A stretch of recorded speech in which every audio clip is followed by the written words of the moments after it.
All right, ladies and gentlemen, I select for the MVP of the summer split.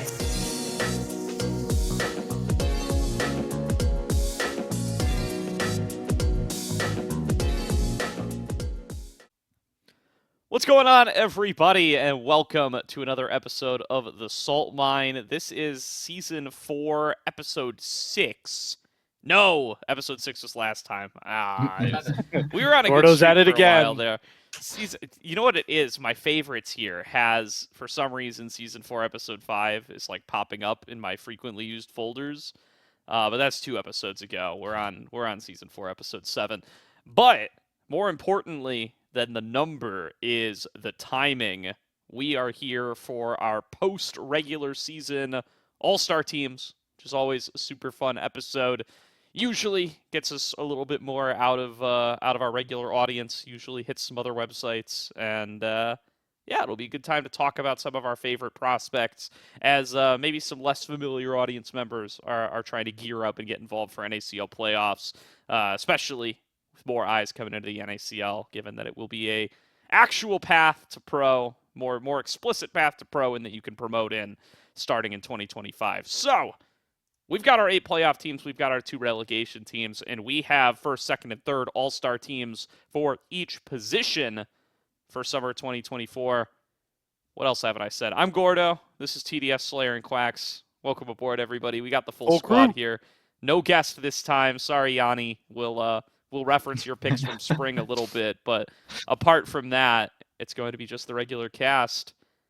So here's the question, guys. Do we want to start at top and go top to bottom? Do we want to start somewhere else?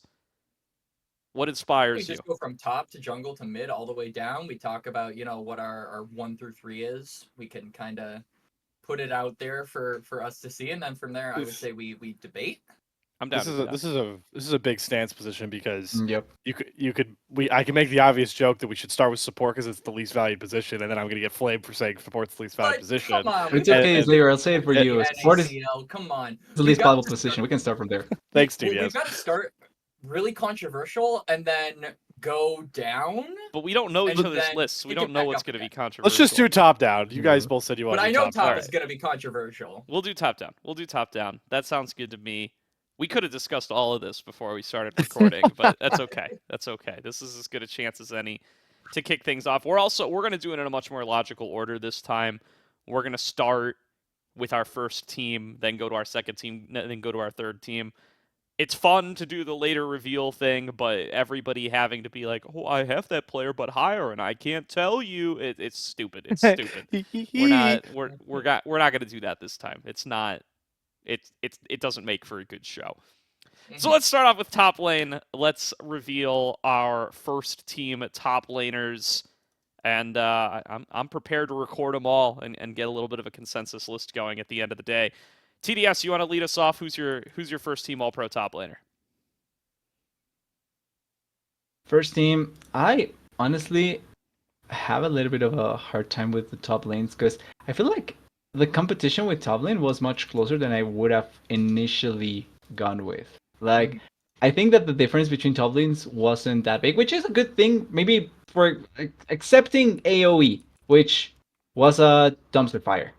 Everything else I'm kind of close with, and I want to say my number 1 is Amudo, because I was honestly extremely impressed with the amount of improvement that he showed coming in from his previous splits to this one, where I thought how is it the team pronounced? Dragonsteel. Yeah, I was trying to go for the letters, but yeah, Dragonsteel. I thought they were going to be a downgrade with top lane, but it ended up being quite a good change, and it allowed them to be even more, how to put it, flexible with a lot of what they were trying to do. So huge props to Zamudo, and for me, the number 1 top laner. Well, I guess we're supposed to run through all of them, right? Not to. Sure. Yeah, I mean, we can so talk about Zamudo a little bit, but I don't know. Yap about Zamudo and give your pick. I'm Surdy. I still have Surdy here. Ooh. I personally still have Surdy at Fair number enough. 1. I guess I'll save. I'll let you guys run through yours. Let's see where we're all at. All right. Quax, you go next. I want to see. Do we have the full diversity?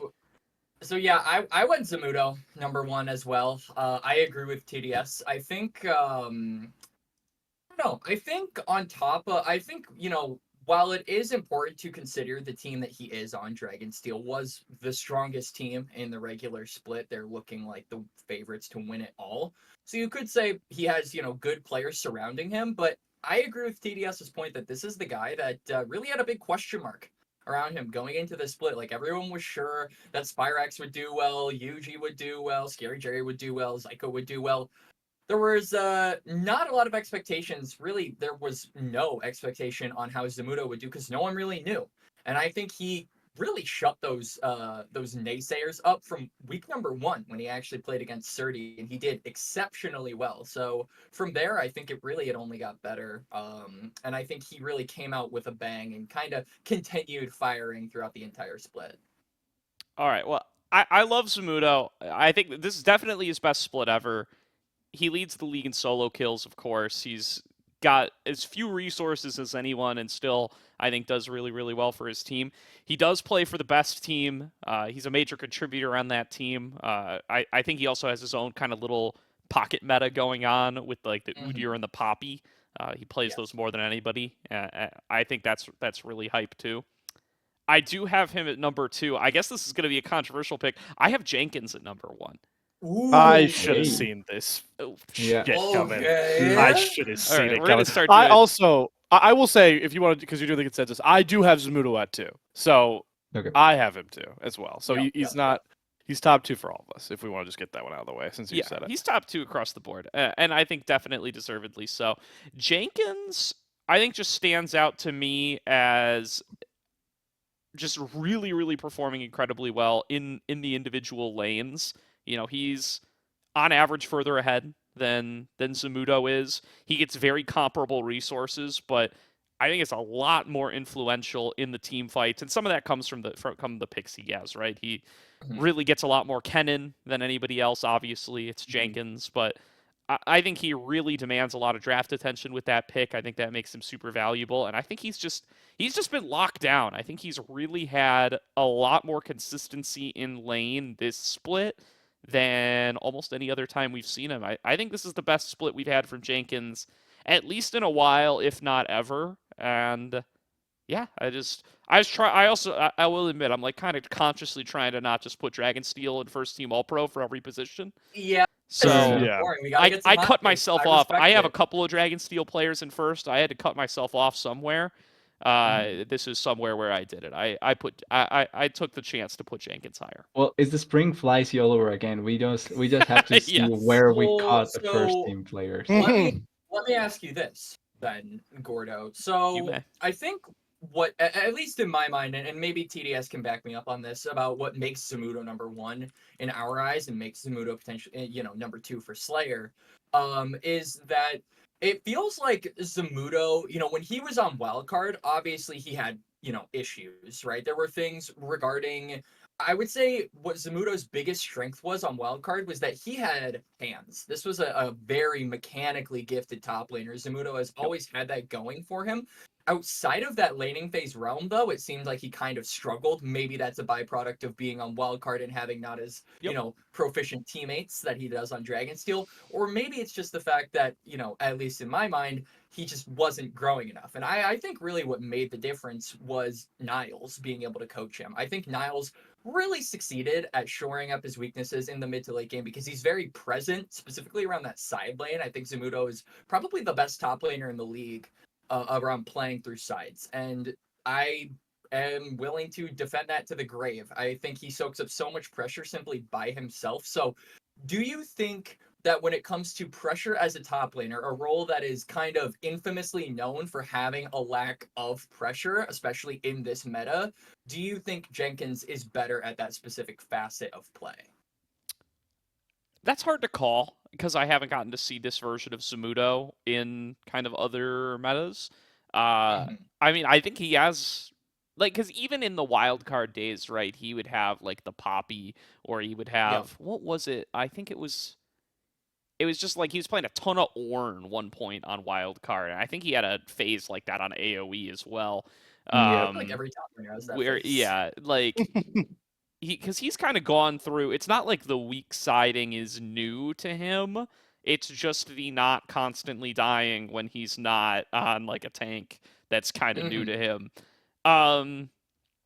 Yeah, so I don't know. Hard to evaluate what they're going to look like in different metas, but I just think evaluating like in a vacuum just this season performance individually as a top laner, like trying to give not a knock because you play with Yuji, but a recognition that Yuji is going to make all his laners a lot better, as he's no spoilers here, but he's quite a good jungler. I No do end spoilers. up just having Jenkins edge it out just a little bit. I think that's kind of what takes. Funnily enough, I feel like Jenkins gets taken away from me because of one reasoning that Gordo went there with, which is he is really good and he is probably the strongest part from the TL team. I still think he's probably the strongest part from the TLC roster, just because I do think that jungle and mid have been underperforming compared to where I expected them to be. So I think he's the strongest part. But the biggest thing to me is that he's committing too much to certain things. Like I think he can decide the game, but he also can decide the game in a bad way. And I feel like that's what takes me away from Jenkins, because he can win you the game, he can lose you the game. And sadly for TLC, there were instances where he really lost you the game. So it's kind of what takes away from me from Jenkins, even though I still have him third. I think he's the third top laner for me. Just in the quickly, second is 30. So I'll put the three out there. I think that's why he's inching below 30 and below Zamudo for me. Yeah, so I'm Surdy Zamudo Jenkins because and I will quickly on the Jenkins point. The one thing I give Jenkins the edge over these other two guys is he is one of the smartest team fight oriented top laners that I've seen. Now, is that naturally because he plays like you were talking about the Kennen very well? Yes, but I don't want to take away points from a guy that because he plays team fight based top laners. Like that defeats the purpose of him playing the champion. So I do think Jenkins has the ability. Like Jenkins is very good at starting off a fight that maybe you don't think TLC should be taking, and really just wiping it and setting up his team to win. And and the reason why he's third is because, like TDS said, there's a lot of times where he thinks he can do it and he's not actually him, and it happened. So he lands at third for me. Quickly, since I'm the only one with Surdy at 1. I will say this guy is still the leader in gold difference at 15. So, He is. The Zamudo matchup week 1, it was pretty close. It was pretty close in my mind. I'm willing to say Zamudo was a bit better of the player in that series because it ended up being a 2-0 in a lot of ways. But it's week 1. I know Surdy's had his struggles. We've given a little bit of criticism towards Fly Next for playing way too much towards him, giving him a lot of resources. But once again, I'm not really going to blame Surdy as much for the shortcomings of what I feel like was a jungle mid problem and a game planning problem.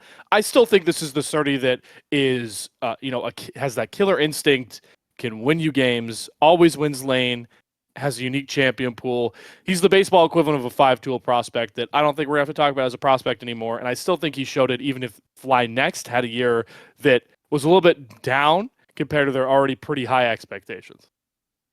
So I actually have a different list. I have Okay, a player let's that I'm surprised. hang on. none May of I you may I have talk mentioned. about Surdy then, because I'm Jenkins Zamudo Yes, Surdy on third. Yeah, go ahead. Yeah, so just to give my perspective on Slayer's take there. Yeah, so I put Surdy in third, which feels very low for Surdy. I'm still a big Surdy fan, especially for me, who's been a big Surdy stan for forever, dating back to... There was a version of this episode this time last year where I'm getting yelled at because I put Surdy in first after he only played like a third of a season with Evil Geniuses Challengers. So it's crazy for me to not have Surdy that high. I just think it was a down season from him. He gets more resource. The thing about the gold difference at 15 and stuff like that, which I did take into account, is he gets more resources than anybody but Tenacity. Like as far as you look at like gold share, the only player who gets more resources than him is Tenacity, and DSG is a bit of a dumpster fire. I'm not gonna lie. And so he gets all this attention and gets more Renekton games than anybody, which is another big factor. That leads to him building up these leads and leads to, Shaden is always on the Sejuani enabling his Renekton, stuff like that. And it's just like, if I just take the player names away and he's just like top laner X and I see him, getting all this draft resources, getting all this attention for the results that FlyQuest had, I think I would be critical. And I think there were a few games where, he is multiple thousands of gold up on Renekton, and they can't really close out, and it feels unfair to blame that on jungle mid for me when, jungle plays entirely for him, gets him super far set up, and it just feels like he cannot get himself the positions to be able to win the game, either the side lane dominance or the flanks or anything. And yeah, I just have to nudge him down for that. I can't make him number one, especially when Jenkins and Zamudo had such great seasons. That's fair. I still think this is a game playing issue because I just don't think top lane is in the meta the lane to play for ever. That's fair. And Yeah. like FlyQuest should have. I'm going to rehash what I said last week. The FlyQuest should have just never been playing for the top laner, even if it is Surdy. But those are all fair criticisms for 100%. All right, Quax. Yeah. Spice us up, man. Yeah, your So- list. I have a player. I'm really surprised you guys haven't mentioned. My number 2 is not Surdy. Surdy's my number 3. I've got Philip at number 2. That's fair. I was going to be very upset if you named any name that wasn't Philip. So I'm Yeah, glad I was it's thinking Philip. Philip I could have made that. really don't know why we haven't talked about him yet. We haven't talked about him a lot in any of the episodes that we've actually had here on the Salt Mine, at least this season. I can't remember a time bringing up this guy's name, which is disrespectful if I've ever seen it. But I mean, the fact is, he is, to me, so good at kind of being the unsung hero of Fierce Starforge. I feel like there are a lot of different, carries that Fear are able to play around. Obviously, they've got their strong siders.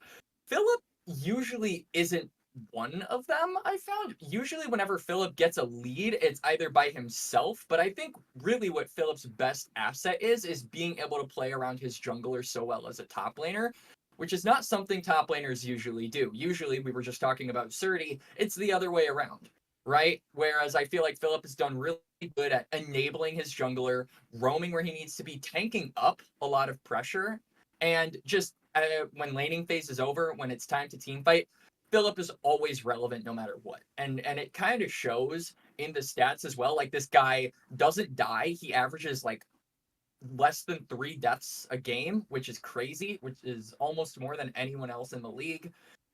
He has a bunch of assists for a top laner. He CS's well for a top laner. Really, the only people that beat him out there are Tenacity and Zamudo. And, Surdy by just a little bit. So statistically, this guy is able to garner gold from seemingly nothing. He makes it appear because he doesn't get a ton of attention. He gets that all himself. And I think that really deserves recognition because he hasn't gotten a lot of that, which is crazy. And I feel like that's echoed by our lists here because none of ours, except, me, obviously, tell the story of Philip. And I feel like it needs to be told. Yeah, I was debating between him and Jenkins a lot, and I do think if I put more stock into how well a top laner could weak side versus how well a top laner could have impacted team fight, I would switch them. It's just I give that slight edge to Jenkins' ability to win a lot of those fights for TLC. Yeah, and I also think Fear's. I also think there are bigger players on Fear's success this year, which we'll get into. So that's fair. Yeah, I think that's the thing that almost always takes me away from Philip because I feel like you described perfectly well why Philip is such a great teammate to have, but probably will never be the star player of your team if you want to build a team around him or a team with him in mind. Like, he's a consistent top laner. I don't think he'll ever lose you a game, and he will never be the reason why you're forced into a bad spot. But he's also not the person that I'm depending on to carry your team in an important game. I won't even go for a normal game, an important game.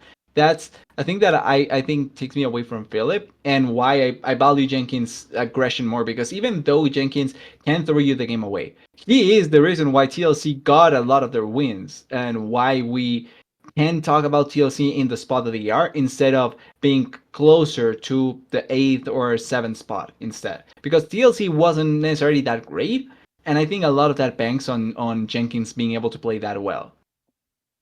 Who is your third, by the way, TDS? I didn't catch that one. Are you? Oh, it's Jenkins. It's Jenkins. Yeah. Okay. Yeah, Philip was an honorable mention for me, so I'm not mad at him making an appearance for Quax's list. He's one of our biggest Gragas enjoyers in the league, which I do want to shout out as well. Him and Faisal Yep. are the two Gragas players, are the two big Gragas players, and I wish we had seen more of that champion this split. I think it was, especially from those two pilots, he's just disrespect. He's Man, so that- good. that- He's so like those two players I love especially. Gragas as top I laner. hate It was so good Gragas every top time it came lane. out. It was so good every time it came out. But they didn't play it. Yeah, I wish more teams had played it. I was surprised Zamudo didn't play it as much, considering how much he played it when it was a lot less meta. I Yeah. feel like when he Yeah. first came back, but Especially with how much pressure he's able to absorb. I feel like Gragas is the pressure absorbing machine. That's why exactly. he's so big. He's eating up all the pressure. It's so fun. Yeah, Yeah. for sure.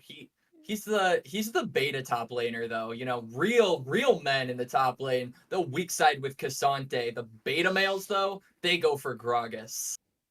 Are those that's not philosophy. swapped? I feel like those are swapped. I would swap those in my mind. I almost no. I feel like even Cassante can look. Gragas is like a good top in front 3 of mastery someone like champion for Gragas. me. So let's watch our words here. I promise you, every top laner is gonna think Gragas is more of a cheap shot than Cassante because at least Probably. Cassante, That's fair. you need like some. I think there was like a statistic somewhere where like Cassante, when he wasn't played by a main or like someone who mained the champion, like a 44% win rate, but One Tricks had like this insane like 65% win rate on him, where it's like you actually have to know your stuff on him. Like he has a higher skill floor. Gragas, press E, press Q, they go in on you. You have phase rush. Enjoy. Yeah, Run that's away. fair. You Like, changed my mind. That's a fair point. All right, fair enough. enough. The specifics about the Gragas aside, yeah, I don't know. I think Philip had a solid season. He's my number 4, clearly. Like clear number 4, and then I haven't even thought about like 5, 6, 7, 8, but yeah, Because there's a drop. Philip's a clear. Yeah, there's a big drop off after Philip. I think. I kind of feel like there's Philip, and then there's like Tenacity is like right around here, and then there's like everyone else. At least that's my Maybe opinion. I would have been tempted I would to put switch. Faisal. I would have switched Faisal or Quacker for that spot, but yeah. I think they're all. Okay, yeah, Faisal fair. That's fair. I think Quacker also deserves a shout out. I agree. Blue Otters. Yep. Rice does come on the back of him also performing well, but yeah, I think that in general it's fine. All right. Not too far away from a consensus there. One straggler, but other than that, 4 names total. Most of us have the same 3. A little shout to Philip there at the end as well. Let's get into junglers. Slayer, you want to kick us off for junglers, just because, and then we'll do. Yeah. We'll do that. Sure. Shout out the former MVP here. I just think Yuji's still playing at a crazy level. It's very hard for me to leave a lot of. I'm sounding like Gordo again. Very hard for me to leave a lot of these Dragonsteel guys off the top team, and I think Yuji was the second name on their roster that I just immediately threw up there without even thinking. So it's the same. It's like the same speech as I said last time we did these teams, man. It's just Yuji has such a knack for understanding what lanes to play for on this team that is just such a cohesive unit. He's not, barred into playing for top side like a lot of the time like Shaden is. And then what really takes it over the top for me is I just don't understand how you game plan from a draft standpoint for Yuji, because there are so many champions that if you let this guy get, he's going to run the game. And he's one of the players that I really feel like the Fearless format has not really changed him at all as a player. And that really, for the future of what seems to be League of Legends competitively, really shows up for it. I mean, I don't need to tell you guys, but anybody at home that's curious, just go look at the champion pool this guy has played this split. Go look at the champion pool this guy played last split.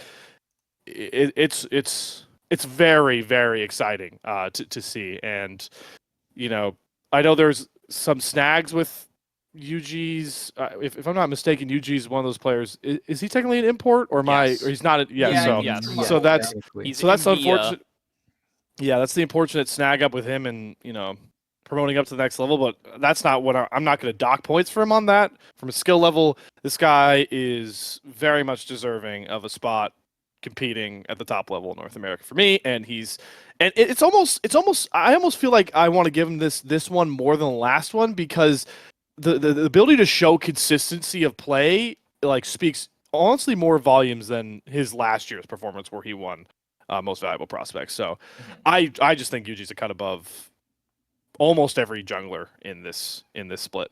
Yeah, I'm all in on that. I mean, I'll take a step for. I had Yuji third team in spring. He's my number one this split. So I mean, I'll definitely I'll co-sign. This is a better split for him than last split.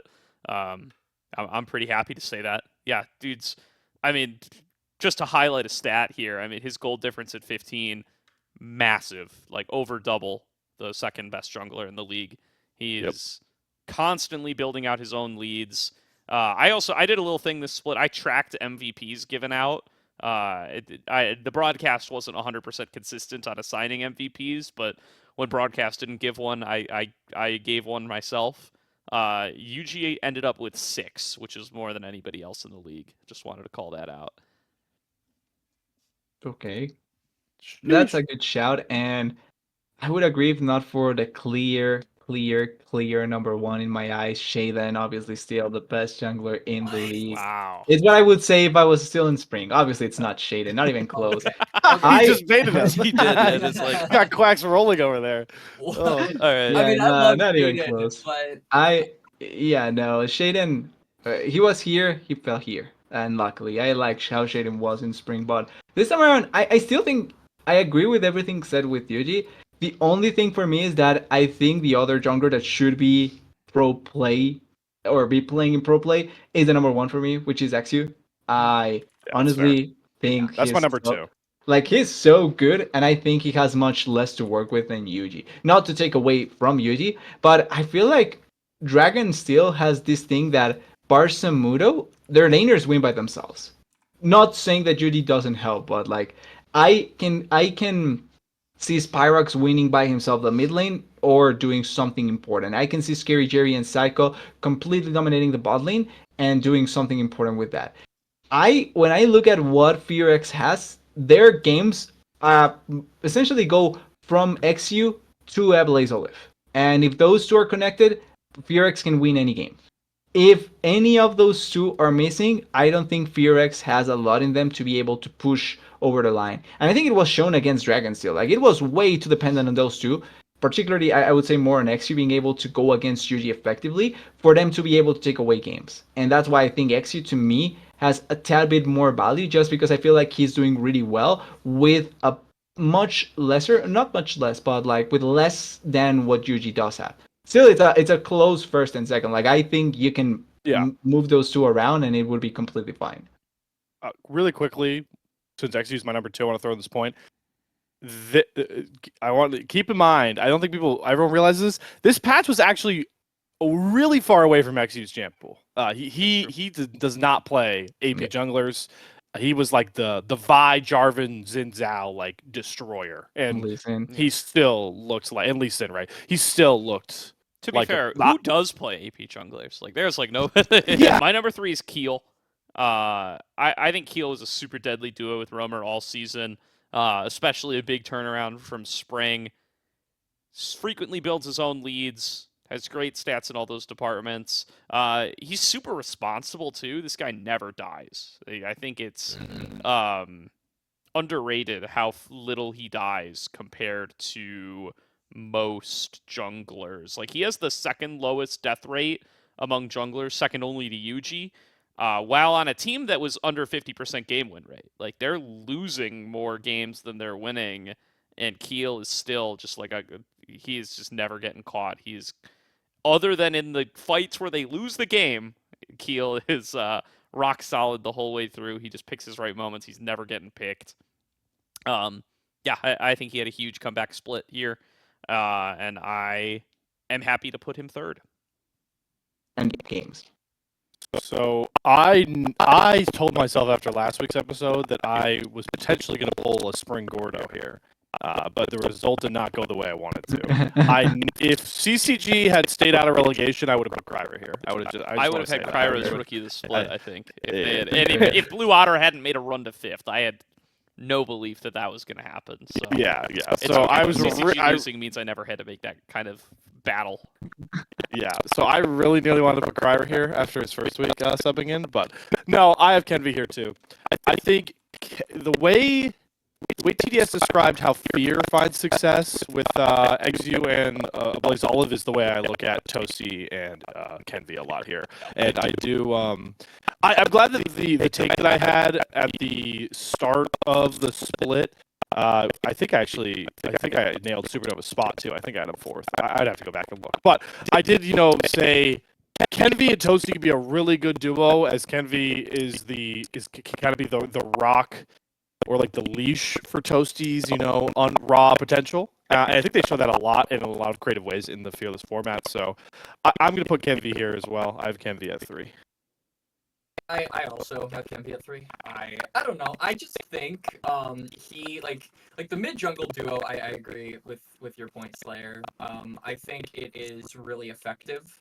And I think the biggest thing for me is that Kenvi can kind of his success in the jungle kind of flies under the radar almost, in my opinion. And I especially think that everyone knows Kempi for being a much more strong side jungler who plays things like the Kindred, right? Like Kempi's Kindred, legendary in CLOL in particular. That guy, if you give him that champion, you're asking to see defeat screen within 25 to 30 minutes. I feel like it's a little less effective than CLOL when we're looking at like tier 2 in NACL. I don't think that style of hyper aggression really works out, but I still think that Kenvi is able to make it work in a different. I think he's able to pivot to other styles and make them work just as effectively. Like, he's not as of a raging fire as he is in something like CLOL, but he's still good at making change around the map. He's still good about playing with mid lane, and he's also really good around playing through mid to late as well. Like, I think that's something that I was also kind of concerned about when it came to Kenvi, but he has shown that he's able to bridge that gap super duper well, better than most junglers, and I feel like that's more than we can say for other junglers in particular, because I think we've got some prospects in tier 2 that really struggle at getting out of those first 14 minutes and making an effective, at least having an effective presence as a jungler. I'm stuttering my words a lot here. Point is, I think Kenvi is good, and I agree with 2 out of the 3 of my Salt Mud crew here. Yeah, I'm not mad at the Kenvi pick. I have Kenvi as an honorable mention. But I will stick here with my Keel flag and be happy. Keel bias. Fair enough. I do have a little bit of Keel bias, I suppose.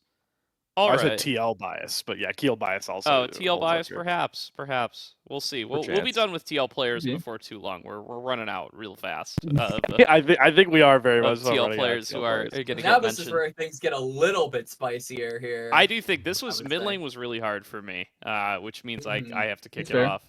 Yeah, mid lane was pretty hard for me this year. I think it was pretty close.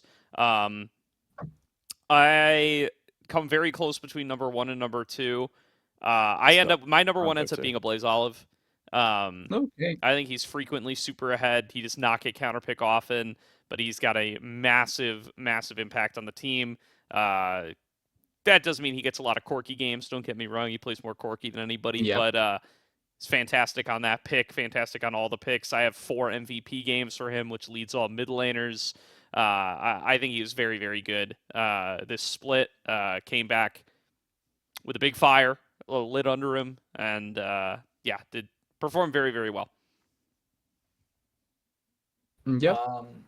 I think that's a respectable opinion. My number 1 though, for mid is Spyrax. I obviously, oh man, there's so many Dragonsteel players. I don't know. I think mid laners were really put to the test this split in particular, because this meta was all marksman, right? We didn't see, with the exception of Samakin, who, God forbid, wants to be different. Why is that guy so different? They all had to play the Corki, the Trist, the Zeri, the Lucian, the Ezreal, the Smolder, a ton of different stuff that is supposed to be in the bot lane went to the mid lane. So I felt like that kind of put a bunch of those mid lane players to the test, and how they can kind of diversify that pool and how well they are at playing those champions.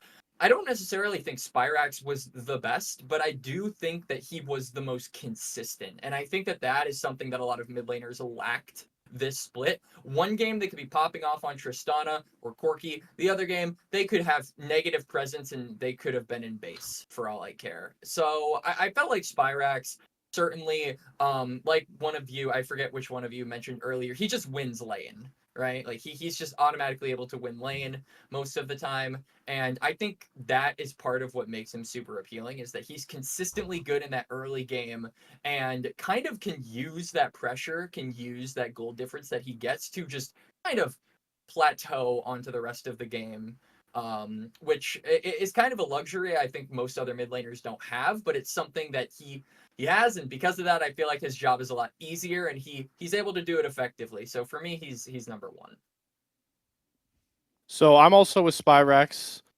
I'm not gonna say much about Spyrax. I think Quax covered it really well, and I was very close to throwing somebody special up to number one myself. I kind of alluded to the point where I'm gonna go with number two here. It's Toasty, guys. I think Toasty's my Yes. number two mid laner. And know. it's super cool to see how he's done. Now, I will say he is leading mid laners in a lot of stats. I think like average kills or something like that.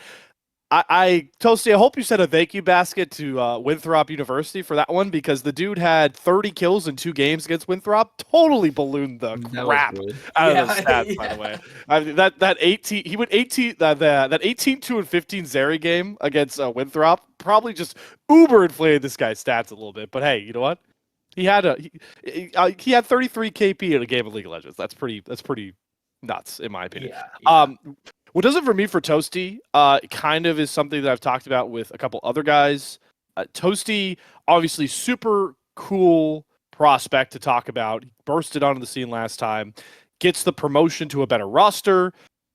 There's a lot of expectations for him to perform. Will he be able to take that next step that a lot of people are looking to if they want to start having the conversation stuff? Is Toasty eventually going to be a tier 1 prospect? I think he answered those questions, yes. I think he met those expectations well, and I think he did it in a really fun way of showing that he has a lot of champions that he loves to play, but he is willing to be a bit of a meta slave. And as boring as that is to say, that is unfortunately how you have to be if you want to be a tier 1 League of Legends player. So the fact that he was able to dominate on so many of these, mid lane AD carries, where last split, none of these, I mean, no mid laners were playing these champions, but those aren't Toasty champions. Last split was the Toasty playing Toasty champions, and now he pops onto these Zeri games. He plays these Ezreal games. He's playing these Lucian games like everybody else, and he is the catalyst for a lot of those wins. Toasty saves Supernova from a couple of nearly embarrassing losses that would have definitely knocked him out of fourth. Yeah. It's very fun. It's Toasty. I was worried about the trajectory because on a new team, a bigger team, in a more competitive league. Did not disappoint. Very excited to see where this guy goes, and I think he deserved the number 2 spot. Yep. I agree. I also Those are fair. see number 2. Who's your number one, TDS? Okay, so I'm a bit more boring on my number 1 and number 2 because I just think that they were clearly better. It's number 1 Spyrax, number 2 Ablaze, and my main reasoning for this comes from Ablaze split off, because I do think that Ablaze still has been not hitting the strides that I would expect from an XLCS pro player. Like, XU is an XLCS as well, but he is not coming off of a rest, right? Like, he is not coming off of an off split. Like, he just came back to business and he's been going back to business. I think that Ablaze came back really well, but I do think that he probably can show more than what he's shown so far, and I think he probably can end up being the best mid laner if Fear X end up taking it all, because I think that it's going to depend a lot on both of those players once again. But Spyrax to me clearly showed that he was, I would say, the best mid laner in general. He had a lot of really good plays. He worked really well once again with Yuji. Like, it feels like they've been playing for more than a year together, which I think they have, so it makes complete sense. And also, I feel like his carry potential has become considerably better as well. Like, before, I felt like he was not a utility mid laner, but a mid laner that you can fall on in case something goes completely wrong. But now I can see him being a mid laner that goes head first into something and makes it work out. Something that I feel like he was lacking as a mid laner, and that can make him potentially go into the star player realm, something even higher than where he was previously. And I'm excited to see if he can keep on developing like that. I feel like part of that strength is amplified by, again, the champions that are being played, the things like the Zeri, the things like the Triss, the things like the Corki that go in. Some of the more, lax mid laners this split, I feel like have had real trouble jumping from Yeah. that, like usually you see, 3 out of 4 metas, it's mages, and then 1 out of 4, it's usually like the AD mid laners really dominate the Rift. I think the biggest caveat to that, and the biggest showing that shows that a mid laner might not be, this might not be their meta, really comes in positioning, right? Because I feel like we've seen a lot of mid laners act as though they're playing as your sit in the back line and just poke out with your soldiers, or now if you're Tristana, oh, what's that? You don't have soldiers, you have a gun. All right, time to do the same thing. But that's what really, in my opinion, makes the difference with Spyrex. That man knows when to go in, dive head first on things like the Trist, go guns blazing. And that's kind of an instinct I think a lot of mid laners are lacking. Even some people on my list, I don't see them as those, people that just have that instinct, that killer instinct on when to go in on a lot of these AD picks. And I think that's really what separates him. At least in my mind, it's just the intuition of knowing when to go in on a meta and on a champion that you aren't exactly proficient on, or aren't used to playing in your League of Legends career. Who's I your also have a Blaze Olive 3 just to help you with your notes there, Gordo. cool? I Who don't do you need to have say much second, about it. Quax? So I have He has- Toasty Yeah. as number 2. You guys have And Toasty. then my number 3, I feel like this is going to get a little spicy.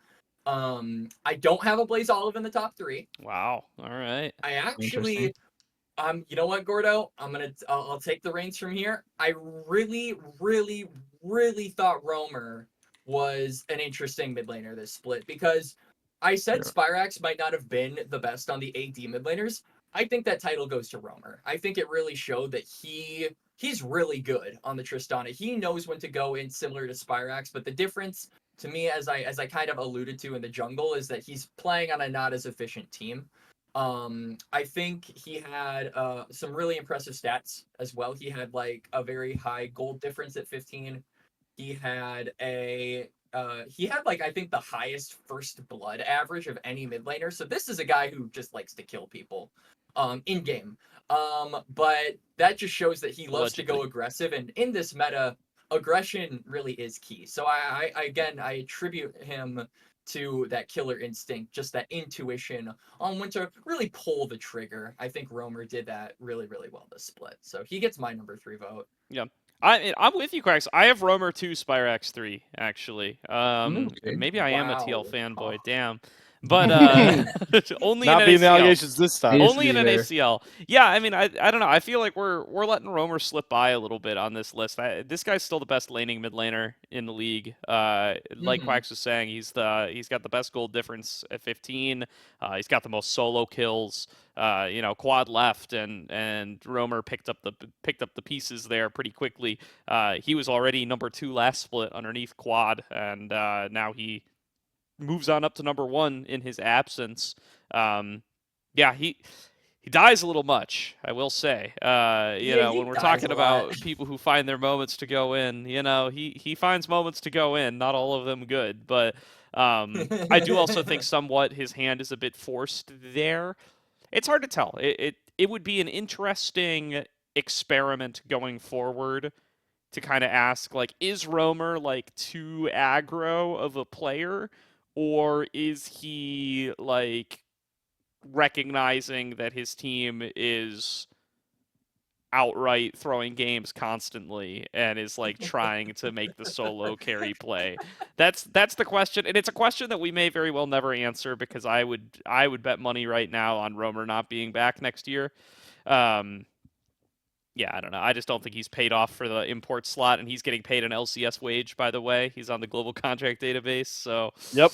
I don't think Team Liquid are looking to replace APA anytime soon, so I think the Roamer experiment is likely coming to an end. This is probably his last NASCL split, I would bet. But I don't know. I think he's performed admirably, and I think he deserves this number 2. Spyrex, I have number 3. I think Quax really summarized it well earlier, that he's like really dependable, but maybe not as flashy as the 2 guys I have above. I just think it's kind of easy to be like the safe, dependable, consistent mid laner when you're on the best team. I still think he is quite good, but I think he's enabled to be dependable and consistent by the fact that he doesn't need to be explosive. I agree. But I will say before we move on to mid lane, Ablaze Olive is probably my honorable mention here. Yeah. But I'm gonna give an honorable mention to Sam again. Obviously we might be talking about this guy a little bit later in the stream or in the recording, but We're live? dude, I swear, like, it has been so impressive to see someone look at the meta of marksman in the mid lane and say, nope, no, I'm okay. And, go on the Zeri, go on the Hui, go on the mages, regardless of what anyone tells you, and pop off. He still has good games, despite not following in the footsteps of all his other mid lane counterparts. It's crazy to see that, and it's crazy to see that in his first split of the NACL. Like, the fact that he is able to make such a splash, being so new and being so different than everyone else is, man, that deserves recognition. So even if he's not, in my top 3, even if he's probably not my honorable mention, I'm still going to mention him because I'm just super impressed with him, and I love my Blue Water boys. If Gordo is biased toward Team Liquid, I'm biased toward Blue Water. I'm not. So It's fair to be biased like that. Quax, And well, it's funny. Go Just ahead, quickly say here because it's funny that Quax pointed out like that. We don't need to go that far to talk about Semiking because I think I have the spiciest take here. I have him third. Wow. let's go. I like go! considering everything. I am going to talk about why I have Semikin third with talking about the 2 other players that could have potentially go third, which are Roamer and Toasty. For one, I think Toasty did perform quite greatly, but I do think his expectation was the point where he is right now. Where Roamer, I think, stayed in the same place as well, because you're saying that he picked up the slack from where Quad left. But I think he just stayed there and he was just naturally in that position Agree. from where Quad left. I don't think he went over the others that much, nor did he go below them. Like, he was staying there, which I was expecting much more coming in from Roamer. And that's where it comes Semikin, because for what Blue Water achieved, not only in being able to qualify to playoffs, but also close to being able to qualify to playoffs in 4th place. Like, they were not that far away from me to be a 4th place team, if not for that awful start. And the way that they were able to recoup themselves and come back, it's on the back of 2 players, one of them being Samikin. The meta didn't define this player the way that Blue Water was defined by how they went with Samikin, and I just think that his margin of growth from just this split looks really, really exciting, and I really have high hopes for him, and to me, he really is the number 3rd. Like, the Blue Water rise really pushed me into thinking that he deserved the 3rd at the very least. I love this for my sixth place Samikin take from the start of the year. This is great. At least you're not Gordo. Your stocks are up. Crimes. The Samikin stocks are up. Listen, Yeah. dude, I'm so happy to be wrong on that one. I love Samikin. Yeah, So yeah. it's Well, I know you're happy to be wrong. Yeah, I just it's like awesome how good he's been. I'm very happy. I'm very happy about that one, especially after Toasty worked out great, but Messages didn't, and I was a big Messages fan, so Yeah. it's awesome to get a that wasn't lucky. little good NA mid performances coming in there. Always does the heart good as a man who grew up in the NA mids lull era when LCS was Koreans, Danes, and Pobelters. It's very good to have some more NA mids popping off. All right, let's move on to bot lane. Quax, you can lead us off here. I don't think this one will be too controversial, but I'm curious to see. Yeah, I think this one's pretty obvious. Scary Jerry is by far the best AD carry in the league. He didn't get any LCS promotion, but like some others. But it's only a matter of time, in my opinion, before he gets that promotion. This guy was really good in spring, but I really feel like obviously you could look at Dragonsteel and you can say, oh yes, like their top side is very good. But I really think the real meat of this team, the real power that this team has, really is in that bot lane. I think Scary Jerry makes things happen. I think he is way more oppressive than anyone else in lane. I think he is played around a lot better because they know he's a lot better outside of lane. Really, there's nothing he can't do. I think this guy really is unanimously, I would hope, by us the best AD carry all around, because he just feels so complete, and even the enemy team knows that because they draft accordingly against a player like him who can just really lay the hurt at any given time. Yeah, I mean, Scary Jerry's my number one too, 100%. I agree there. I'll just follow up, say as well. I think the actual 99 collegiate 80 carry there, Scary Jerry, truthfully performing like he should, and I just don't think he should be here long enough. But at the same time, Shopify Rebellion has B-Boy as 80 carry, so like, I hope they realize that they need to move up these players instead of going for them. Yeah, I mean, I'm on board. It's a Scary Jerry sweep. I think our first one of the split so far. Yep. And yeah, I mean, I think Quax already kind of alluded to potential LCS. So did several other of you as well. But yeah, I mean, I think this almost doesn't get discussed or taken as seriously because I don't know, maybe it's because he's a collegiate lifer or something. He hasn't really done any play outside of collegiate, but I mean, like, this is now 2 splits in a row that we give Scary Jerry a near unanimous first team. I think TDS is the only one who didn't last split, Yep. but Yanni Slayer and I all did. So I mean, this is getting to like 30 levels of like consistent performance in this league. Domination. Like, True. he doesn't have the crazy solo queue accomplishments, but like, I really do think like this guy should be getting some more eyes. I understand why 100 Thieves took Tomo over him. You know, you want somebody who's had the LCS reps before, but I think this guy should be on LCS teams' radars coming into next year. I think the biggest question surrounding him is if he does make a team, what is his name going to be? Is it just going to be, you know, like, let's say Jerry or Jerry? Say he joins like Shopify Rebellion. Is it going to be Shopify Rebellion SR Scary? Or is it going to be Shopify Rebellion Jerry? It could be Or is it still gonna Scary Jerry. I think you could fit it Just going all. to be Scary Jerry. Or he could go for SJ and just go Yeah, I was for about to say Really? if he has to shorten into one, Jerry sounds boring, Scary sounds weird. Just do We have SJ. a guy That's named like Danny ominous. down in the 80 carrier role, so let's not. That's I mean, true. Jerry, hey, but we- Jerry's such a like generic love Jerry. names, like yeah, top. but that's like top- a meme Wait, name. but Like, if I he feel like if he they're- does go for Jerry, is it I think actually his Jerry name or is it like wants to Danny be. that is not actually his name? I don't think his name is Jerry. His name is Okay, not so Jerry. He's it not. would be on curse with the with those names. But like imagine. Oh, if, actually, like, his name is Jeremiah. His name is Jerry. Okay, Yeah. close enough. But Yeah, like that works. imagine Shopify Rebellion get like a Ben and Jerry sponsorship because they have a player that literally has Jerry in his name. I feel like that is a possibility. tactic, that would be actually. yeah. You know what? Buy things that make you more money at the end of the day. Maybe Shopify Rebellion could be thinking 10 steps ahead. They'll be Are there any while we're pro playing players named checkers. Ben? I'm trying to think. Like, obviously nobody's screen named Ben, but anybody's like first name is Ben. I think there I feel was like that's one, a super common but name. like I Hawk is think gonna it watch was this episode and be like, me. Oh, I feel apparently like there's it a was player either named an Ben LPL too. or an LCK player. I think before I there guarantee was you Ben was a one. Chinese player. Nope, There was a Korean. player Yeah, named I think Korean I think player it was in an LPL China. player. NG. Okay, yeah, I was 100% sure there was a player, but it was an Korean or LPL player. That is something I knew, but I thought he Also- was already retired. To rehash something Gordo just said, the reason he doesn't have the solo queue numbers of 30 is because 80 carries a weak roll. Mm. in You solo know queue, what's of funny? course. I actually was I was on AML yesterday, and we interviewed the 80 carry of the winning team, and he said 80 carry was the strongest role in the game. So All right, well that's cap too. That's cap too. he was Let- like, let- "There's a reason they're all being played in the mid lane and in the top lane, and even in the jungle. It's because the class is broken."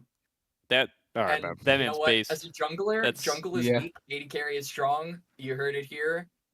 So based. I can get behind It's that. not I agree. based. That is based. This is not based. I refuse 100% this behind logic. that take. All right. All right. Let's Get get to back on second track team. here.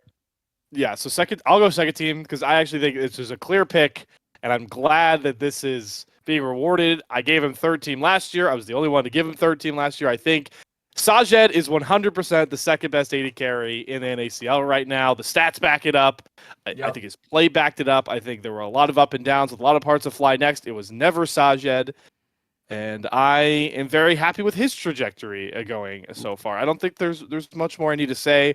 I am a huge fan of 80 carry players that understand kind of like what Quax was saying with the hesitation mid laners have to go in because they're used to playing control mages. I love AD carries that recognize when they have to go for risky plays that could win fights because everything about AD carries screams to you, all right, your positioning is so important. You need to play back. You need to know how to kite. All right, you need to know how to stay alive. But that's only to keep yourself alive. That at this You're level really of play, glazing your role here. yeah, okay. That's true. You know what? I suck at all these things, by the way. I'm terrible playing this in solo queue. But the best AD carry players, like think about, when you talk about the best AD carry players of all time, I even go. A lot of people will say Uzi. And Uzi was so damn good at knowing exactly how far he could push marksman's limits. And that's what made him so good. Sajed has that innate ability in him, and that's why I will never stop capping for this guy. It's another reason why I never stop capping for Devin at the tier 3 level. If I find an AD carry that has that instinct in them in a team fight, I will glaze them to the end of the world. I'm just glad that Sajed backed it up again for another split. This guy's trajectory is very good. I do accept, though, that he isn't in the second best position of when it comes to marksman players in the league. So. All right. Here's the thing. I I would agree say, with though- everything that Slayer said there. But I want to highlight that he said Sajed is clearly the second best AD carry in the league right now. Because I have Tobo at number 2. Sajed at number 3. I mean that Fair enough. If you Okay, guys you know what? don't Fair. count that, fair enough. Gordo's But at it Tobo again. played I'm not most gonna of the count it. NACL season. I think he deserves his NACL award. I gave him number 2. That's fair. I'll Yeah, take that's it. fair. I'm I a will say Sajed quickly glazer, though. so. I will say quickly though. I think just to put it out there, I said the Syed was number 1 and Scary Year was number 2. So I think I had a Syed a little bit higher than everyone else. This Oh, was yeah, this last wait. split or this split? Yeah, last play. Okay, I I was gonna had say. Syed above Scary bad, Year TDS. last play. Yeah. Because Yeah, I think TDS is the only one who didn't vote Scary Jerry last time. I like Scary Year, but I thought it was much better. No, was better in certain things that make FlyQuest really scary. This time around, though, I think he's took a step back, and I actually don't think he's number 2. I think he's number 3. My number 2 pick is Lance. I think this guy gets overlooked so many times, and I think he's such a good AD carry. Like he's really strong when it comes to being able to define the game. His team fighting really good. His positioning, it's kind of difficult to find games where he mispositions or he doesn't do as much as he can. And I think his laning phase is one of the better ones to be able to contest against most of the top AD carries, if not him being one of the top ones. So I think that he just gets overlooked so many times because I feel like the teams that he's on always have someone that overshadows him by a tad bit. Like he's been with Shochi when Shochi was really strong. He's been in the wildcard team that had Moose Hater, and the focus was there because of the Garen and the Zac, not really because of the difference in play. Then here, Toasty obviously performing so well, same for Kemby. But I feel like if you take Lens out of this team, I can see this team falling down a bit more. Like not actually being, I think they're currently 4th. I think they actually fall down from 4th spot to a little bit lower. Because I think Lens is doing that much work for that team. I think he's really good. I respect that opinion, actually. He's my 3rd. I have Len's 3rd for a lot of the reasons BS says. So it seems like our number 1 and our number 2 are pretty agreed upon. Scary Jerry, Sajed, those are probably the 2 best. My number 3 though, because I'm not counting Tomo. Because so you have Sajed number 2, right, Quack? Yes. Okay, Yeah, so and you guys aren't counting Tomo, which is fine. I'll say, before I tell you guys my number 3, Sajed is almost so good that it pisses me off that he wasn't played around more in the regular season. And we kind of already alluded to this I agree 100%. The fact that they played around Surdy religiously because Surdy is Surdy. Dude, I promise you, FlyQuest, if you guys played around bot lane more, you might have been able to turn some of those results around. Sajed is not only possibly one of, like you can argue you could probably argue he might be the best player on that team from time to time, but he is he damn well is the most consistent. And I think like the bot lane of FlyQuest is super duper good. I really am sad that we didn't get to see more of them in the regular season with more resources. And I'm hoping that maybe with mid lane kind of going back to control mages with less focus being put around that lane, and maybe Fly next thinking, okay, what if we try Sajed? They'll find the secret sauce and maybe be able to repeat their spring success. But it certainly feels like Sajed has been underestimated by even just his own team, and that is the reason why he it is just not as good as Scary Jerry, because I think that Scary Jerry is a really good AD carry, but Dragonsteel actually plays around Scary Jerry, whereas Fly Next does not. And I think that arguably makes Sajed being two more impressive. But enough about the top two. My number 3 is actually Levitate, ladies and gentlemen. Fair I enough. Wow. Blue Otter Fair, player fair in there enough. somewhere, and I almost put Samakin in mid, as we talked about. I don't know. I think Levitate is kind of narrow in what he actually can play. That is my biggest criticism of him. Like, if you look at the NACL and you look at, I think, like the best performances on a certain player, let me see if I can pull it up here.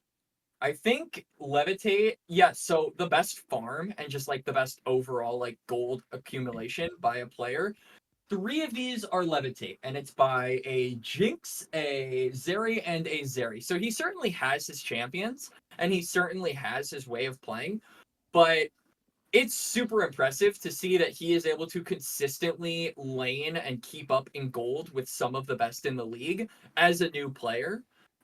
And I think this split, he's really solidified himself as an NACL player. There were some doubts, even from us going into the NACL season of, Even for is Blue Levitate Otter. actually good I mean, enough? Bully talked about Yeah. this on the show. Well, yeah. Yep.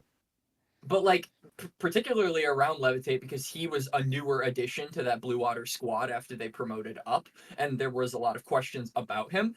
I think all of the questions I have about him, or all of the question marks surrounding him, are basically gone for me. I was super impressed with his performance. I think he certainly had things to work on, but as far as being new to NACL, being new to Tier 2, he fit right in, and he seemed like he was really good on a team that was otherwise by what most people consider to be a pretty middle of the road / lower tier team. And I think along with Samakin, he is what catapulted them to have I that agree. miraculous comeback. I think they were the 2 players that spearheaded that operation.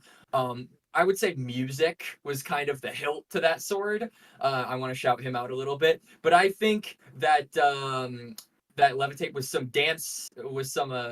damn strong steel that really pierced a lot of the skin of some of these tougher teams. So I want to give him his flowers. I wanted to give him number 3 because I was really impressed.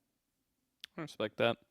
I do want to just Yep. jump in Yeah. on, you referenced the future versus Jed a bit there coming into 2025. I do want to call out, since Chime is retiring, it will probably be Sajed Cryo as the lane next year. Ooh. Oh god, I hope they play for that lane. That could be so exciting. Yeah, Yeah. Cryo is good. They better not leave that. Oh, If they leave that lane Piss me alone, No, especially if Surdy promotes up next year. Sure. Like imagine Shopify are like, you know what? It's Surdying time, and they get a new top laner. it should be. That is Surdying even time. more reason to play around Sajed, and if they don't, I'm gonna lose my mind. Oh Cryo my Sajed's god. gonna be I But just it's want to get totally gonna excited happen, about that for a isn't it? moment. Yeah, Cryo Sajed is gonna be so fun. Mm-hmm. Unless they take a Sajeda wave to another team. Yeah, yeah. I just don't see where he'd move, to be honest. I mean, Yeah, the What you AD mean the to AD Brazil? carry is pretty locked up. Oh, I've had to maybe. college, buddy. They got good AD carries in Brazil, though. We'll see. Yeah. You are going to Brazil. Yeah, no, they do. All Well, right. we don't know if every NALCS team is going to Brazil eventually. So So like, do we know it everyone's happened. 3rd pick? It was Two two lenses, a Sajeds. Sajed. Sajed from me and TDS, Levitate from you, and Lens from Slayer. Yeah. All right. Levitate, it's what is it called? Honorable mention for me. That's it. Even though I think that I agree You know, with it's an honorable Quax mention that we didn't even those talk about. two. He's an honorable mention for me as well. I also had Instinct on my honorable mentions list. I think Instinct had a quiet and solid split. For a player that had been out of the league prior to this year, I think Instinct came back and looked quite good. That's about all I have to say. I don't have too much. Yeah. Sure. Honorable mentions Aaron personally. Yeah, I would give Aaron the honorable mention as well. Aaron had a great I like really first like him. third of the season, and I think from then on it was a little disappointing.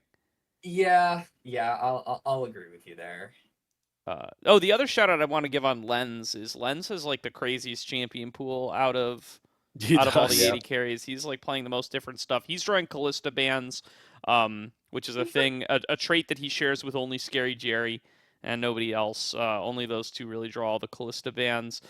He's got the Zaya and the Misfortune. He plays those more than anybody else too, while still really piloting all the meta picks. The only meta pick I can think of that he didn't play the Zeri, but they play the Zeri in mid lane, so it's like not, who really cares. And then he never played the Ashe either, but he was still drawing Ashe bands, which everybody was drawing Ashe bands. Ashe was like permaban the whole season, so She's so Yeah. crazy. I'm that not gonna say he champion doesn't is- play it. He just never got a game on it. Mhm. All right, So we can get to support support. time. Let's get to support. ladies It's and gentlemen. support time, baby. TDS, let's rotate back to you. You want to give us your first team support? I honestly felt disappointed with support because I think the number one is pretty clear for me, and then the two and third, I had a harder time just because I wasn't convinced with a lot of the other players. Because I think Psycho's number one for me. I think he's probably still the best support. He continues to grow up really, really well. I think that him and Scary Jerry are clearly the best bot lane in the NACL. And the value that he just brings to the team just keeps on getting exemplified with how well he plays with Scary Jerry. And he also sets up so well for the team fight potential for the side of Dragonsteel. I hate that they changed that. It was easier to just call them Maryville. So yeah, it's the number one support for me.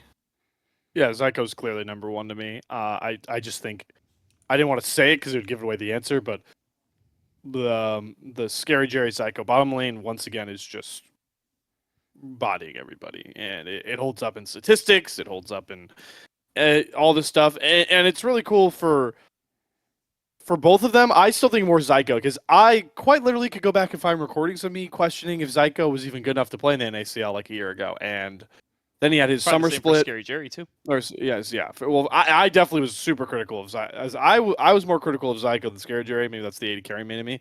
But and then he had the spring split he had, and the same way I talk about, like Yuji still holding up to that level and even better. Like Zyko, it's awesome. It's awesome to see how he's just improved, and you could just tell you could tell when I feel like support players, this is like a weird take. I feel like you could tell with support players easily when they're playing with confidence. And Zyko just does not fear anything at this point. And I don't know. He's the best support prospect in North America right now, and he showed it again. Yeah. Yep. I agree. I think it's pretty easy to look at Zyko and So Zyko sweep. It almost, yeah. First I would sweep. say Psycho is my number one. I think Nope, Scary I Jerry. think support. Oh, whoops. Oh, I think number two is also going to be pretty unanimous by us as well. My number two is Chime. I really. Nope. You guys Yeah, I serious? don't think Number it's 3 for unanimous. me. Number 3 for No me. Yeah. way. Funnily enough, I think it's number number three for me as You well. have number 3 Wait. Chime as well. Wait, Well, then Yeah. do we have? I prevented the sweep for number three. I don't know. To defend Chime a little bit to be number two, I was really impressed with his ability to. It almost felt like he was what Zyko was, but just slightly worse, right? Like they have a very similar style, I would say, in how they play around their 80 carries, and particularly how they roam around the map. I think that's what Chime is maybe a little bit better at than Zyko. Is he's got roams down. I mean, credit to a player who is named after a bard, right? So obviously you look at him for that stuff, and I think he's really good at it. And I kind of think that's what makes the difference. I think he's a slightly worse version of Zyko, but he does have better roam timers than Zyko. But I would say Zyko is just more rounded. Okay. really want to know who you guys put number 2 because I gotta know because I felt like this was a pretty obvious first and second, but I guess I'm wrong. So it's Winsome. Yeah, I went Winsome. Ooh, I have Diamond. Yeah, I've got Winsome. I have I have Diamond. Winsome. I was Diamond- thinking Diamond, but Diamond like is, I think Winsome was impressive to me. Really impressive. Yeah. I got Diamond at 3rd. Especially make me think that I can understand now why Winthrop was so salty about Yeah, it. I could. Because Yeah, like I could- honestly, it really impressed me how well Winsome came in. Like he played with like you were mentioning, Instinct played really well, but Winsome and Instinct felt like such a nice bottling pairing to have around. Like I don't think they required that much, but they still were able to deliver well enough. But overall, it's just like that same thing that happened with I think it was Flyseed last year when they had Masu. Like it felt like Winsome complemented the team in a really effective manner, and it allowed them to play around their strong points really well. Sometimes he probably shouldn't be doing things that will cost him his life quite a lot of times, but I think that he performed really well. Yeah, I think Winsome. This is kind of like just like a weird rationale in a lot of ways. I think Winsome is just as good as the player that we saw threatening for LCS spots personally, and he knows it, and that's why he kind of griefed a couple of deaths. It does feel like he just True. knows that he's playing in a league where he's like better than a lot of people. So I still see the same Winsome that I was really happy, was excited for going to the LCS, and I do hope with everything, to get to everything that got him to this point that he's going to put himself on. Yeah, I think he's put himself on a path to get back there. So I'm very high on Winsome. I'm with TDS here. I was very torn between putting Chime or Diamond third. I barely give it to Chime because of Quax's point. I think Chime was very, very smart with his roam timings on a lot of his champions. The only thing I gave Diamond, the thing that nearly gave me for Diamond that I always like talking about with Diamond is he has a very fun champ pool that he played. I think he played some of the more wide diverse champions this season on support compared to the tank engage meta that most people fell into. You've changed my mind, actually. I would like to refute my list a little bit. I actually remember hyping Winsome up when we were doing the preseason stuff, like before it started, and saying Winsome is really good. Yeah, I'll admit my mistakes, my words. I'll change. I will say Winsome at 2, and I will say number Chime. 3. Number 3 will go to Chime. Yep. Hey, that You're means we have the dropping same list. Diamond. You're leaving me in the dust, Quags. Yeah, the only That means Diamond. the Man, team- I love Diamond, and I agree with the point that he is, good. But I don't know. For some reason I think Winsome just kind of flew over my head, and I don't know why. But He had a I'm putting quiet. it back in my If you brain. looked at stats to start with, It which was I often quiet. do, he had a very quiet statistical split. Yeah. He did, but I do feel like Winsome. I feel like that's exactly what Winsome's whole career can be defined by, because he's been on a number of good teams. He's been on a number of very good organizations. I believe he filled in for Core JJ at one point, while Core was maybe struggling with the green card. Maybe I'm thinking of the wrong support player, but he was in LCS for a little bit, and then he did super duper well. The player got back.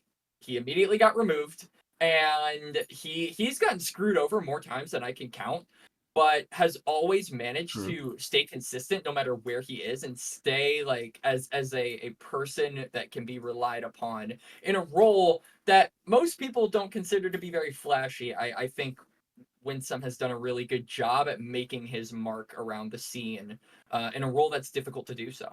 So my mind has changed. My answer is refuted, and I'll get on that Winsome train. I'm not. Well, really quickly, Okay. Gordo, before you go, does that mean that myself, TDS, and Quax now have the same 3? Yeah, I think so. only Gordo is awake from the growth. Zyko, villain. Winsome Chime. Zyko, That's- yeah, Winsome Chime. Zyko, Winsome Chime, yeah. Gordo always going against. So here's my thing with Winsome. I do think he's Winsome to me, Winsome on Alistair / Nautilus and Winsome off Alistair / Nautilus are totally different players. I think he really stood out to me on those 2 picks in particular. I think his eye test was solid, but I think it's like it is kind of some of those stats that I think made me knock him down in what for me was a very tight race. Like I have Diamond, Chime, and Winsome like this. They're like all super close to me. I think Zyko gaps them all, but I think the rest are very close. And it's like Winsome is like he and Instinct are not like a super dominant lane duo particularly. He's got very low KP for support. He's just not as involved as most are. And I think when I'm kind of splitting hairs and trying to split up these players, I think that is kind of what pushes him down for me. He's just not quite as involved and necessary for his team the way that these other supports are for theirs. Whereas the other guys mentioned are much higher in those regards. I do want to say what is a fun stat that I would love to shout though is so this is probably the most boring support meta ever, right? It's like Leona, Nautilus, Rel, Alistair every game, and then it's like Maybe the only sometimes Braum, and then the only thing that really separates players from the pack are do you play Rakan frequently or not? Yeah. I feel like there's like 5 guys who play Rakan and 5 guys who don't really play Rakan. How weird is that there's 5 guys that don't actually play Rakan? It's not like they don't like play Rakan Rakan; is they just such play a- it less. Like I just find it there's surprising. like But I feel like that champion is such an evergreen support. Like even Yeah. in metas where engage isn't necessarily like the favorite. Like when we don't have our Leonas, Yeah. when we don't have our Nautiluses, like Rakan almost seems good just because you aren't just an engage champion. You're also able to heal. You're also able to Yep. shield. You have engage. You've got CC. Rakan could kind of do it all. I mean, this man can do your taxes too. He can maybe wash your car. He can fix up your bedroom. Steal your he can girlfriend. Pet TDS's dog in the background. And yet he isn't played by half of the support, which. Again, I don't mean to say not crazy. played. It's just like Like, yeah, I it's feel like if you, he's such a good. But I would expect it to see more. I agree, in but it's like reality, out of to- the guys who to played Rakan. the guys who have played Rakan in 3 or more series are Breezy, Rovex, Chime, Diamond, Kim down. The other 5 guys played Okay. 2 or fewer Rakan games. Is kind of where I draw that line. Not that important. My fun stat that I wanted to bring up was so if you check like Games of Legends, it'll give you for each team what the 6 highest ban rate champions are against each team. If you look at all of those this split for the regular season, there is only one support champion on one team that is in that top 6 ban rate, and it is Winsome's Nautilus. I just think that's a Yep. fun stat. I think that's a fun That's- thing that to is bring a up. fun Nobody stat. else. Well, it's one of the best. It's Yeah. probably one of the champions that if you take away from Winsome, like I will agree with that in the Nautilus because I think Winsome with Nautilus and Winsome without Nautilus does change a bit. Yeah. He still got it a lot. He played 6 games of it, which is Yeah. 60% of what you're allowed to get. I guess unless you count Ashe support, which some people do still play, and like every team has Ashe in their. Every Such a team, cringe funny enough, every champion. team except for Fear Starforge has Ashe in their top 6 bans. So I don't know. That's Yep. That's my fun fact here. It's not a great reason to snub Winsome. I still think he's a good player. I wouldn't be like torn apart if he got a LCS nod or something in the near future. But yeah, I don't know. I had to split those hairs somewhere, and I choose to split it in keeping Diamond up there. I think the bigger thing for Diamond, by the way, too, is like, yeah, I don't know. He just has like another tremendous split. I feel like every time he's at this level, he's such a great. You can tell he's a big leader for the team. Like he really leads the engaged charges. He's like always on the Leona. Every support's always on the Leona. Who am I kidding? But Yep. he especially is always on the Leona. Is always getting the fight started and is just he never gets support counter pick. He's almost always blinding. He's kind of taking that bullet for the team a little bit, giving more counter picks over to the other Supernova members, guys like Toasty and Faisal who could really use it. Yeah. I don't know. I wanted to give Diamond the higher nod, and It's that fair. leaves Winsome as an honorable mention. I understand it. I mean, Diamond is very, It's fair. very barely an honorable mention for me too. Yeah. I also none of us could leave Chime out in his last season. I mean, salute to Chime. Come on. Best of luck, my friend. 07. It's been Yeah. could have had a better career No. if some chips had fallen differently. I think he got a little unlucky a couple of times. Wait, so you said he's graduating next year? No, or he's starting law school Yeah. and is Yeah. going to he's retire starting from He's it. just off? retiring to What- focus on that. Yeah, That's awesome. yeah. Which probably Congratulations. means that he'll play league on the side, but he'll focus Yeah. on collegiate. Yeah, I mean, Yeah, and- I don't even think he's planning on playing collegiate. I think he's going full time. Yeah, no, I mean, he's just on the side. Like, Yeah. I don't like because with retirements, I always expect to see them popping their head once or Yeah. twice, yeah, and then yeah. but still probably focusing on their And, careers. and then there's people that just completely drop off at the face of the earth. Like a few weeks ago, I actually learned that Stixay has not been playing any league. He doesn't play league anymore, really. He is a pilot, so he's been What? flying. That's Yeah. crazy. Wow. Yes. Yeah. I think Arsh said that on like Twitter, and he's like, he's a pilot now, and I'm like, wow. When was the last time actually that a Weird Stixay airport played? moniker, Just like, because Summer I don't 23 remember. with Golden Guardians. Yeah, Wait, to yeah. last, Worlds. how is he a pilot in a He year? went to Worlds. Well, I mean, like He's training to He's be a prob- pilot. he's- Yeah, he yeah, he's had probably to have training, been but- already. Okay, Yeah. yeah. he was that probably makes training sense. some of it. You could get There I was some have a time couple where he of was in friends academy. that, You could be a part-time pilot while playing in well. early I also 2020s know a couple academy. people. I He's know a couple now- people that went to or that they went through pilot school and stuff. They get you into a plane if you pass your tests and stuff well. Yeah, obviously, they'll pretty get well. you into Wow. a They'll get you a plane pretty I have a quickly. friend who's It's- doing that. Okay. It's a tiny plane. It's like the 2-seater planes, like the tiny planes. Yep, But that yep, you get in yep. the air pretty quickly. Mhm. So instead Not of like going the to Worlds Boeing with an and stuff LCS like team, he's that. going to Korea in an airplane. Okay. He's Yeah, taking the imagine- LCS teams there, actually. Imagine it's Stixay who's actually driving the fucking plane as they're all getting ready to go to Worlds. He just is like, "Welcome everybody," and everyone's like, "What? It's Stixay!" Because apparently nobody knows that he's a pilot. That's And they'd crazy. be like, "Oh no, man, we're not getting past the Atlantic with this guy in the pilot seat." All right. And then who can be his co-pilot? Power of If we evil, have so you that. can't tell them apart. Well, Oh but my just quickly, God. that's the fun part. The fun thing, like I was like, to the degree that he was such an impactful player to the league, and I'm not meaning Stixay, I'm meaning Bjergsen. Like I don't even know what he's doing now. Like he's been. done, He's just I chilling. think. He Like- rolls up. He's like in LCS sometimes. You can like see him in the crowd shots and Oh, stuff. okay. He still Yeah, yeah, goes. Yeah, but like he hasn't like he. Sorry, what was that? TDS? You cut out.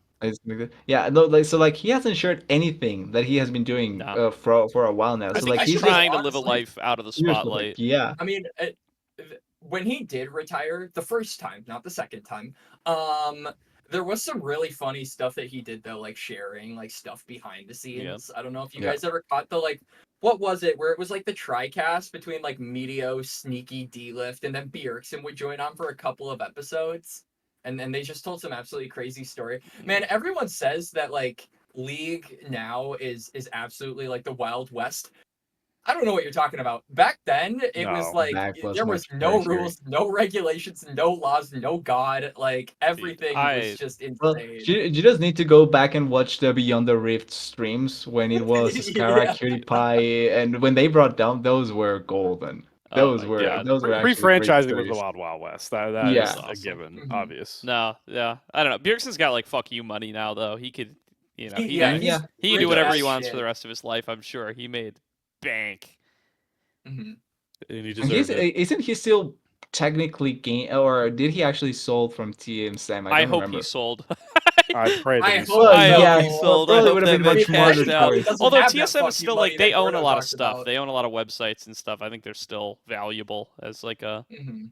Yeah, But probably would have gotten much more if he sold before. I hope now. he sold before. yeah, yeah. All right. Yeah. Let's get into most valuable prospect. Do we want to go?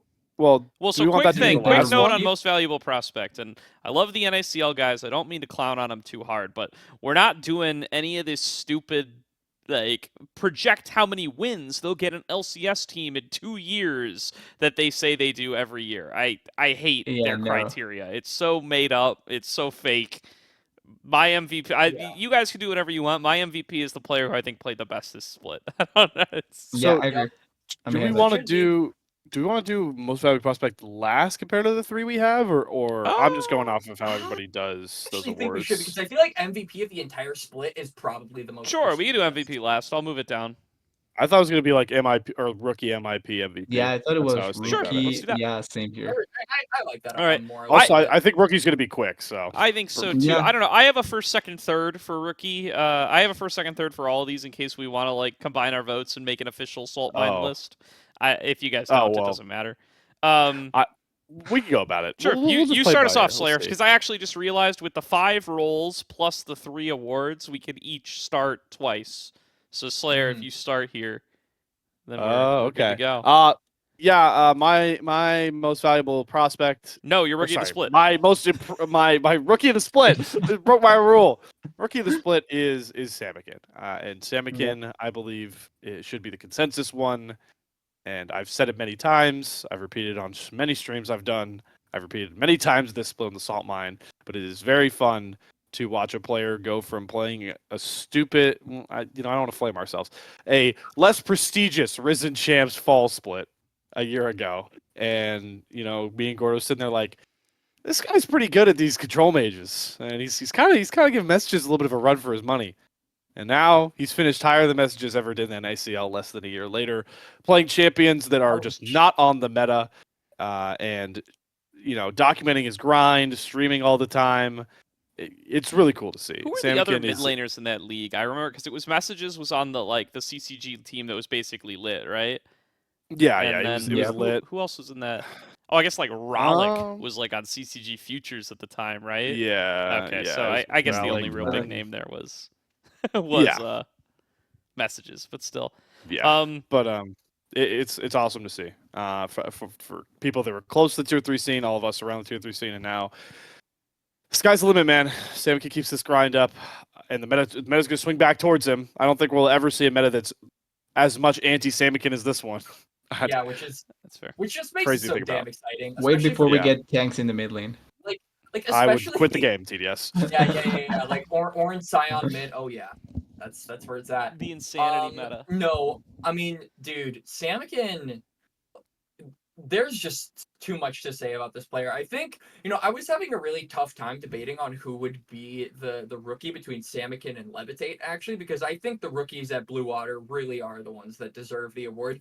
But really, I do think the meta and the fact that Samikin refuses to play by the rules is what separates him from this award compared to Levitate. Like, yeah, he's drawing Zoe bans, a champion that nobody else in the NACL plays. He's playing Hui. He's basically counterpicking himself half the time and still making it work against some of the best players in the league, which is awesome to see. And it makes me so excited for what's to come because I think, like Gordo pointed out, we're about as anti-Samikin as you can get in terms of meta in the mid lane. Eventually, it's going to swing back to him, and that's really when I'm going to be looking at this guy. Like, if he was almost able to make my top 3 list now, if he keeps this up and the meta favors him, he's 100% making the top 3 list come next split because really he's been growing rapidly. He has a great champion pool. He's got a great foundation. The meta will be in his favor.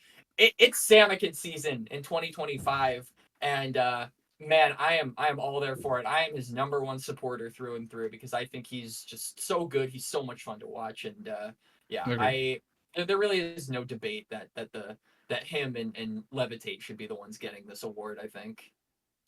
Yeah, I picked Levitate over Samikin, just barely edging him out after these last couple of weeks. I think Levitate just fired off 3 really, really good weeks back to back to back. That just nudges him up for me. I was gonna pick Samikin for a long time, but after 3, I thought it was close, but probably Samikin 2 weeks ago. And Levitate has had 2 sick weeks since then, where he's been better than Samikin. So I figure that's gotta edge Levitate up above.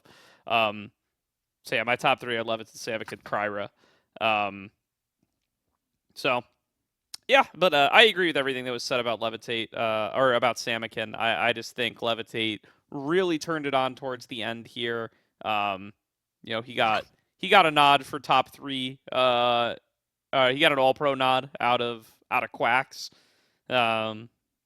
I think he's an honorable mention for me, as both are, and that just gives it over to Levitate. TDS, who have you got?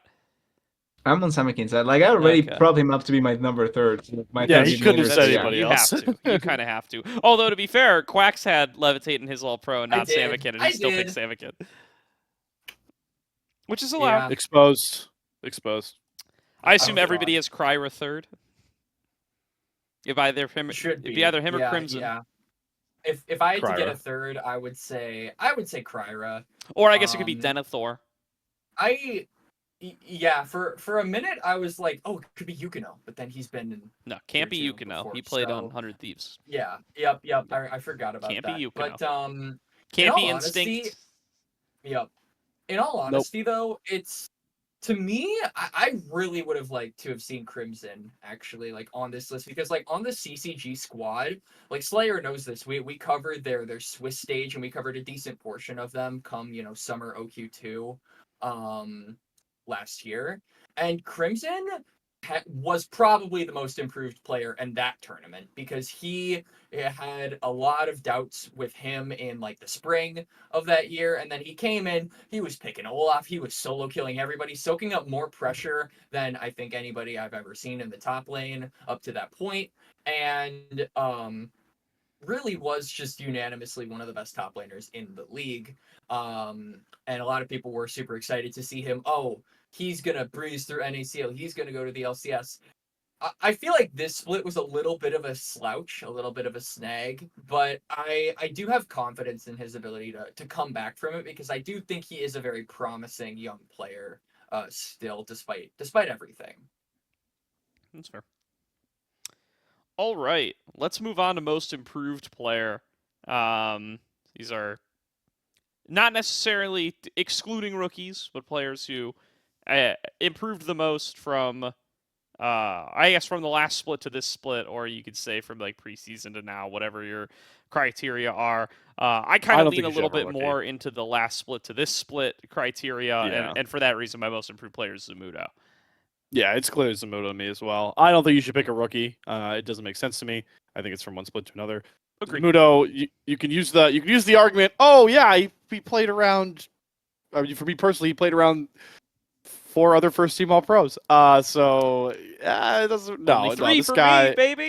Yeah, 3 for you. Still, majority is the point for I think It's true. almost all of us. But I don't really need to say much actually because I think the points that Quax and TDS made are all my points when they put Zamudo where they did. But what I will say is that he was always somebody we were looking to make that jump, and I think a lot of it came down to how he approached a lot of his matchups, how he approached the game outside of lane, because he always that guy that had the hands and had the interesting champ picks. Like that was always Zamudo's thing since he got back from the Korean boot camp. But we really never saw it materialize. A lot of props to Dragonsteel for propping him up, but he now looks like a multifaceted top laner in any stage of the game that can be a threat. And let's just hope he keeps it up because he definitely deserves this award in my mind. I also agree with Zamudo.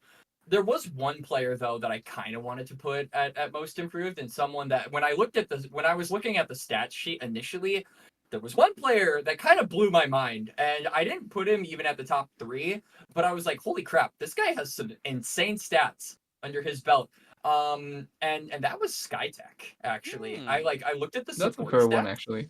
Yeah, I looked at the support stats. He's got, besides Zyko, he's got the most assists. He's got some insane KP, a little bit less than Ketong, but Ketong only played Like 2 2 games. So there's that. Like, and it isn't even close besides him and Zyko. He's got 75% KP on average. So 3/4 of what's happening around the map, he's involved in it. So that is kind of insane compared to where I feel like we've seen him in recent, teams and in recent years where he's kind of been middle of the pack. And to see him, I don't want to say he's necessarily a breakout support, but for him to maintain and be consistent in a league like the NACL certainly points toward the arrow of improvement. and something that I think was kind of interesting to see. But I do think it's Zamudo pretty all around, just from where we saw him at one point to where we see him now. But I do wanna shout out SkyTech a little bit there, because he's got some crazy numbers for a support and for a team that isn't exactly the most prestigious in the NACL. So yeah, I'm in agreement with there. Like I'm also on Samudo's train there. I actually was between Samudo and Tenacity because I think Tenacity improved quite a bit from the previous split. He was just I so think bad in spring.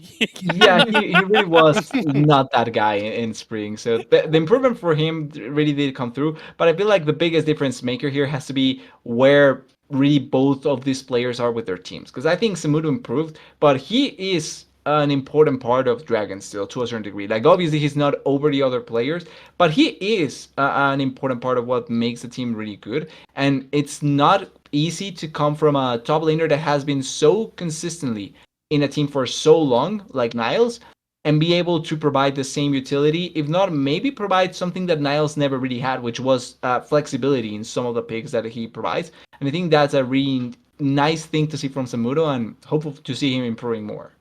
Yeah. While we're all giving shouts, because it is a unanimous Zamudo choice, it's a Zamudo sweep. While we're all giving shouts on other players who are worthy of consideration, I think Toasty deserves some consideration for most improved as well. Yeah. I think he's a lot better this split than he was last split. Even though, oddly enough, I have him third team All-Pro last split, and I don't have him on my list this split. That's because we kind of injected some more good mid laners into the league with, some of the names up there, particularly Blaze Olive. So yeah, I mean, I think he deserves a little shout out as well. All right, Sure. Let's move on to MVP. I thought this was going to be pretty unanimous, but then I saw some of our All-Pro lists, and it seemed less so. Quax, you get to kick this one off. Who's your most valuable prospect? All right. And if you're doing some bullshit about projecting out how many wins they're going to give an LCS team in 2 years' time, let us know in advance. Nope. All right, ladies and gentlemen, I select for the MVP of the summer split, the super top Brandini! I'm in for it. That's fair. Yeah, I'm actually all in for that. I love it. My second place was a player like Scary Jerry, but I feel like that is, you get outclassed, you win some, you lose some. It's Brandini. I was joking. Yeah. But it's actually going to be Scary Jerry. All right. I like Scary Jerry. That's fair. Yeah. All that hype.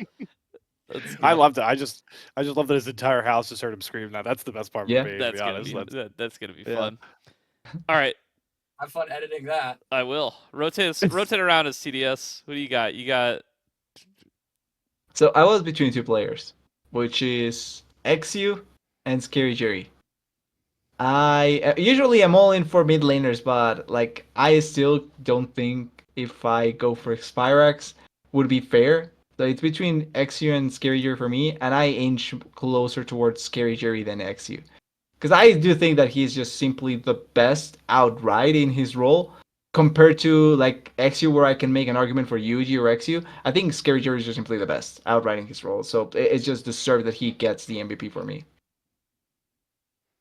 all right. Slayer? Yeah, I'm scared Jerry as well. Wow. All right. Is Well, it a sweep? I was very wrong. It's not the Scary Jerry sweep. I have UG going back to back. I pick Okay. UG Well, for mine. That's Okay, respectable, but they never honestly. get back to back. You're not doing any voter fatigue over here. No, I'm going back to No back. voter fatigue. He's okay, earned all it. right. That's I fair. think That's I fair. wouldn't have picked him last split. Nor did I. So for me, Yeah, it's I not guess that's true. fatigued. And you know what? And everybody who picked him last split should regret it a little bit now, because I think he was better this split than last split. Which we talked. Do you think Scary Jerry was better this split than his last split, though? Yes, I do think that as well. Okay, I'll at least take that one. Yeah, I think that's fair. Yeah, I don't know. I think Yuji's best player, best team. That's MVP, baby. Although I guess you guys maybe think that for Scary Jerry. So, yeah, I have Yuji first. I have Scary Jerry second. Blaze Olive third. Yeah, I run back everything I said about Yuji when I gave him first team All Pro for junglers. I think he's a tremendous all-rounder. He plays all the champions. He builds his own leads. The results show in his team. What was that? Like he just makes the game easier for his lanes. Like He does. obviously his laners are super capable, but like Brandini is like that extra little bit of like support that you just need to push you forward. I feel. I Like, think that's fair. That's fair. I agree. He really just. I feel like he just makes everything so easy. Why are you all laughing? Did Berrettini win a game? This. I think he did it actually. I don't think he did. I love it. Brandini can be coach of the split though. Brandini. Are we sure about that as well? No, Still no, laughing at that. I absolutely didn't think it would be not. that It's- effective. I thought you guys were gonna cringe at me. I think it's No. funny, but No, it's fine. entertaining. Yeah, It's not all cringe. good. It's all in the fun of it. all right. This is the element that Quax I brings think to our this is boring so. ass This is podcast. this is very close to 2 hours. So I'm gonna say I don't think we do playoff previews. We'll start doing playoffs next split. Go but watch them. Tune in. Nobody gets eliminated. Watch them. Exactly. Oh yeah, Tune in. just quickly, Winthrop gets out. Yeah, I just need to leave that out. Well, we'll have an episode before there's an elimination. Yeah, well, Oh yeah, so yeah. I can just shit on them. Yeah, You're we'll right. have an episode before anybody gets eliminated, so don't worry. I agree, though. Winthrop will get knocked out. We'll talk about that next week, but thank you, everybody, for hanging out with us. Hopefully, this has gotten everybody excited for the NACL playoffs that kick off this weekend. Make sure to be tuned in for those. We'll see you all next time.